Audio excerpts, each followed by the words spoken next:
Sana Mike Kagongo kwa taarifa hiyo. Tuendelee. Aliyekuwa waziri mkuu Raila Odinga hatimaye amezikwa katika eneo la Kang'o Jaramogi katika hafla iliyosheheni heshima na tamaduni za kijeshi kama vile mizinga 17, na kama anavyoarifu mwanahabari wetu Samira Mohamed ni kwamba hadi kufikia mazishi ya Raila Odinga mwaka 2025, Kenya ilikuwa imeshuhudia mazishi 10 ya kitaifa, kila moja yakiwa na uzito wake wa kihistoria, kisiasa au kitaifa.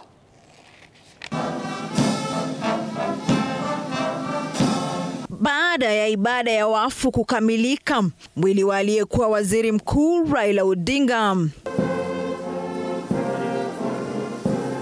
ulifikishwa nyumbani kwake na kupewa heshima kamili za kijeshi. Wanajeshi wakiandamana na mwili huo sako kwa bako. And in his gift of righteousness through the person of Jesus Christ, we give the spirit of our brother Raila Amolo Odinga. Mwili huo ulipofika eneo la mazishi, maombi ya kumbariki mwenda zake pamoja na kubariki familia iliyosalia na machozi ilifanyika, huku familia mwenda zake ikitazama kwa karibu.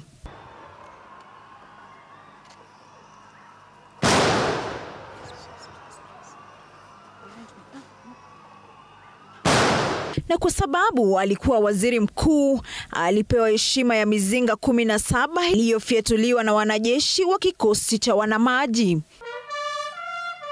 Kufuatia mchango wake mkubwa kwa taifa, tarumbeta ya mwisho ulipulizwa na bendi ya kijeshi kuashiria mwisho wa shughuli ya kutoa heshima.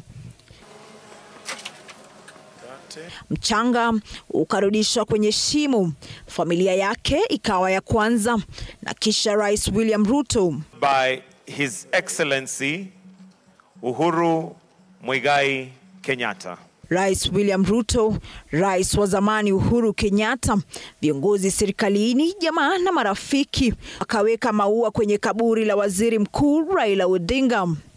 Kaburi la mwenda zake Raila Odinga likiwa pembezoni na lile la babake Jaramogi Oginga Odinga ambaye alifariki miaka 31 iliyopita. CS is present.